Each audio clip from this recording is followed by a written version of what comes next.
আজ আমরা শিখব চেস কোঅর্ডিনেটস বা দাবার ভাষা। তো আমি দেখিয়ে দিচ্ছি দাবার ভাষাটা বেসিক্যালি কী জিনিস। তো ধরো আমি এই রুকটা এই ডার্ক স্কোয়ারটা থেকে লাইট স্কোয়ারে নিয়ে যাব, ঠিক আছে? আমি কি বলবো এই স্কোয়ারটাকে, আমি কি করে বোঝাবো যে আমি এই স্কোয়ারটায় যেতে চাই?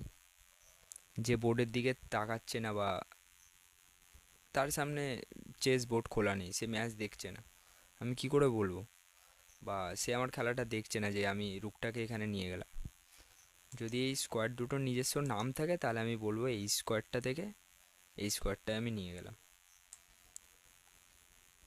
এরকম। ঠিক আছে, তো আজকে আমরা এই স্কোয়ারের নামগুলোই শিখব। আর স্কোয়ারের নাম শেখার একটাই কারণ যে পিস মুভ করার সময় আমরা বুঝতে পারি বা নিজে বুঝতে পারি বা অপরকে বোঝাতে পারি আমার পিসটা কোন স্কোয়ার থেকে কোন স্কোয়ারে যাবে বা যাচ্ছে সেই স্কোয়ারের নাম দিয়ে। ঠিক আছে, তো দেখে নিই কোন স্কোয়ারের কী নাম আর কিভাবে বুঝবো যে কোন স্কোয়ারের কোনটা নাম। তো এর জন্য আমাদের ফার্স্টে বেসিক থেকেই শিখতে হবে আবারও। তো আমরা জানি এটা আমাদের র্যাঙ্ক আর এটা আমাদের ফাইল।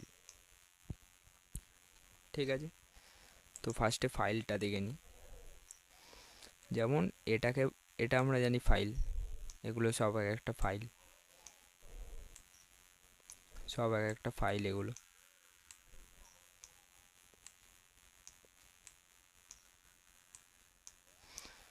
তো এটা হচ্ছে এখানে সব দাবার বোর্ডেই তোমার এখানে লেটারে A B C D E F H অবধি লেখা থাকে।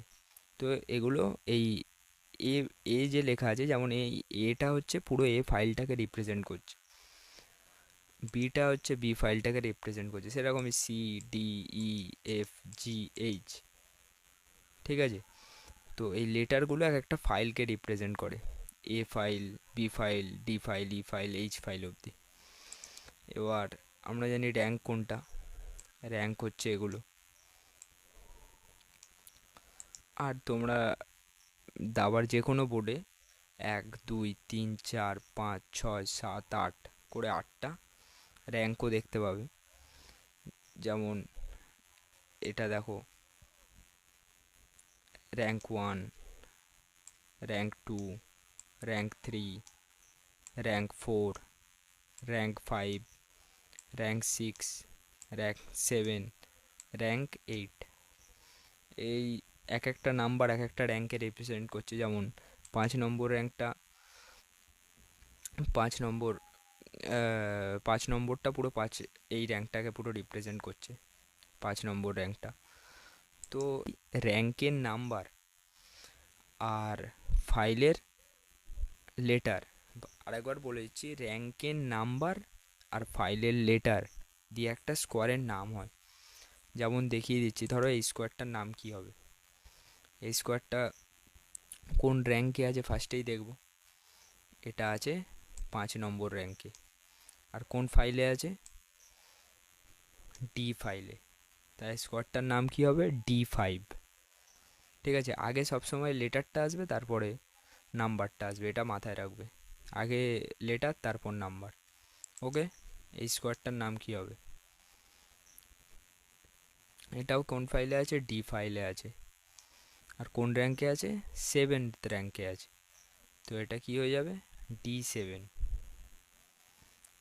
ওকে, তো এবার এটা দেখে নেব, এটা কোন র্যাঙ্কে আছে। ফার্স্টেই জিজ্ঞেস করবো কোন র্যাঙ্কে আছে এটা, এটা আছে 6 নম্বর র্যাঙ্কে। আর কোন ফাইল, বি ফাইল, এটার নাম হয়ে যাবে B6।